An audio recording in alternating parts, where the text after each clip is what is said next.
Today we are going to start with the unit as regression. So the regression unit is divided into two parts, that is linear regression and logistic regression.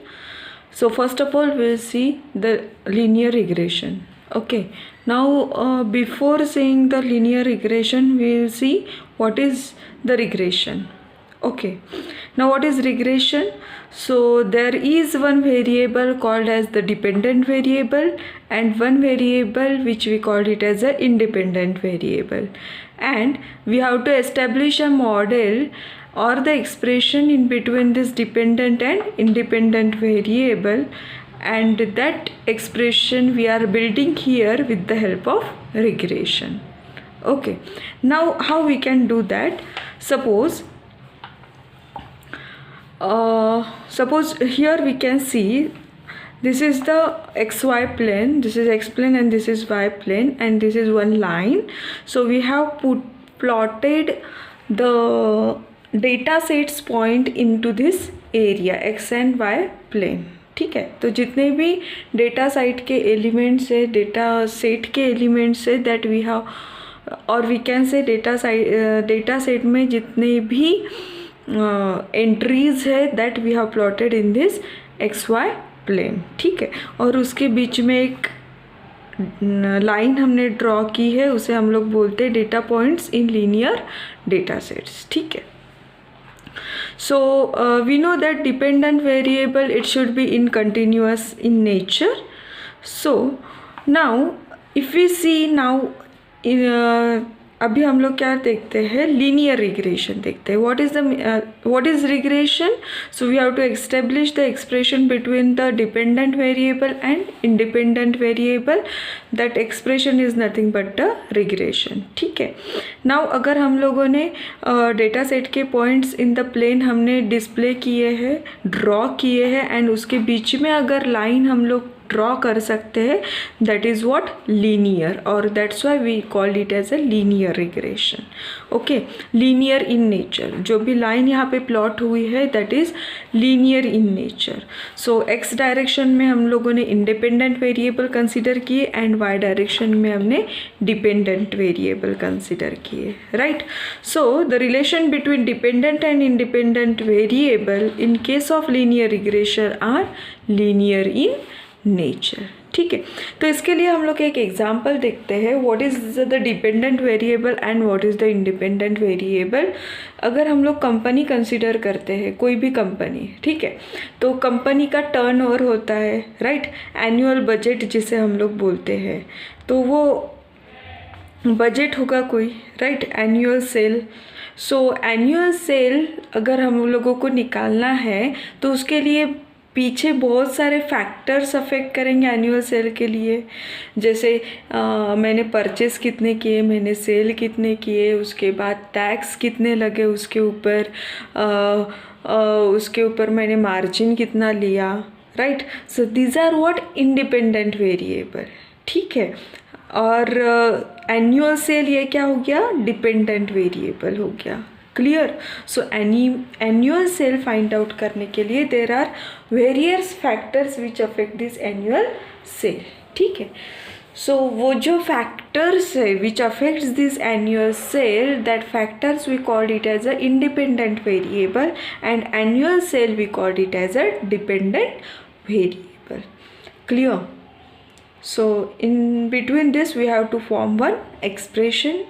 That expression we called it as a regression, and linear regression means if we form a relationship between dependent and independent variable in case of linear regression that are in linear in nature. Linear in nature means what, one straight line means linear. Right, अगर इसमें straight line नहीं रहती है तो हम लोग क्या बोलेंगे, इसे लीनियर बोलेंगे क्या, नहीं बोलेंगे. That is not linear in nature. Right, now depending on this there are two categories come into the picture, that is simple linear regression and multiple linear regression. So first we will see what is simple linear regression. ठीक है, तो simple linear regression can be plotted like this: y is equals to alpha 0 plus alpha 1 x1. ठीक है, now y is what, the dependent variable जिसकी value हमें find out करनी है, right. And x1 is what, independent variable, ठीक है। And alpha 0 and alpha 1 we called it as a coefficient of regression. तो ये क्या हो गए, रिग्रेशन के कोएफिशिएंट्स हो गए alpha 0 alpha 1। And x1 is nothing but the independent variable, y is nothing but the dependent variable. So यहाँ पे हमने क्या किया, एक ही इंडिपेंडेंट वेरिएबल कंसिडर किया, that's why we called it as a simple linear regression, ठीक है। अगर इंडिपेंडेंट वेरिएबल मोर देन 1 है तो that we called it as a multiple linear regression, right.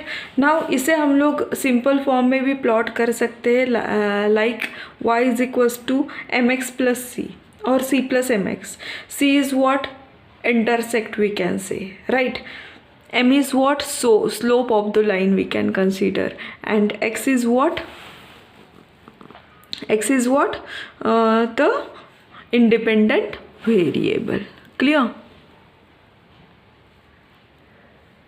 So this is regarding the simple linear regression. Now अगर multiple more than one independent variable है, in that case we can say it as a multiple linear regression, right.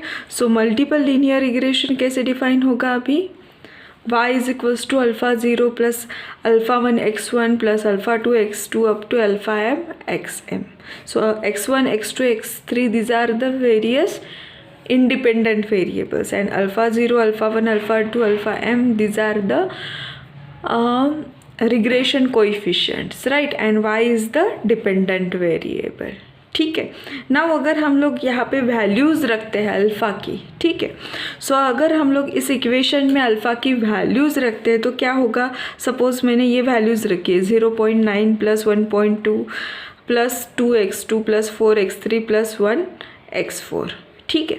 अभी इस पे से हमें क्या पता चलेगा, who decides the alpha value, ठीक है। First of all who decides the alpha value, so alpha value कौन डिसाइड करता है, so when we give the whole data set to the training, from that phase learning starts होता है, right. जब हम लोग पूरा डेटा सेट ट्रेनिंग को देते हैं, from that point learning start होता है, और यहाँ से ही हमें समझ में आता है कि कौन सा फीचर इज़ वेरी इम्पोर्टेंट, कौन सा वेरिएबल, कौन सा इंडिपेंडेंट वेरिएबल मोस्ट इम्पॉर्टेंट है, हमें वहाँ से पता चलता है। So that's why who decides this alpha value, whenever we give the data set to the training phase, and training learning starts, and this learning phase decides which feature is very important, and these are the values given, ठीक है। हम लोग यहाँ पे हमने values ये consider की है, ठीक है। तो अभी इसमें से किसकी वैल्यू सबसे ज़्यादा है, अल्फ़ा की, दैट इज़ x3 की वैल्यू ज़्यादा है, right, that is 4x3, right. तो इसीलिए यहाँ पे जो है ये फीचर क्या है, मोस्ट इम्पॉर्टेंट फीचर है for the contribution to the dependent variable. Dependent variable की वैल्यू निकालने के लिए ये फीचर, ये जो इंडिपेंडेंट वेरिएबल है, this plays the very important role, okay, clear. क्योंकि इसकी वैल्यू सबसे ज़्यादा है। जैसे इसके लिए अगर हम लोग एग्जाम्पल कंसीडर करते हैं तो क्लास का रिज़ल्ट का एग्जाम्पल हम लोग कंसीडर करते हैं, ठीक है। तो हमें क्या है, स्टूडेंट का फाइनल रिज़ल्ट फाइंड आउट करना है, ग्रेड फाइंड आउट करनी है, ठीक है। तो हम लोग अगर कंसीडर करते, there are 2 variables, first is the roll number and second is the percentage, ठीक है। तो मुझे ग्रेड निकालने के लिए कौन सा मोर इम्पॉर्टेंट फीचर है, ऑब्वियसली द परसेंटेज, यस और नो। रोल नंबर से कुछ अफेक्ट होगा क्या ग्रेड्स के ऊपर, नहीं होगा। तो मोस्ट इम्पॉर्टेंट फीचर क्या है मेरा, परसेंटेज दैट आई गॉट, ठीक है। उसके ऊपर मेरा रिजल्ट डिपेंड होगा कि अगर 35% के अबव है तो मैं पास होगी, clear. So that is what most important feature. So यहाँ पे जिसकी भी अल्फ़ा की वैल्यू ज़्यादा है, what is the meaning of that, that is the most important feature to decide the value of dependent variable, clear. So this is all about the linear regression for simple linear regression and multiple linear regression. In next lecture we will see the example based on this linear regression.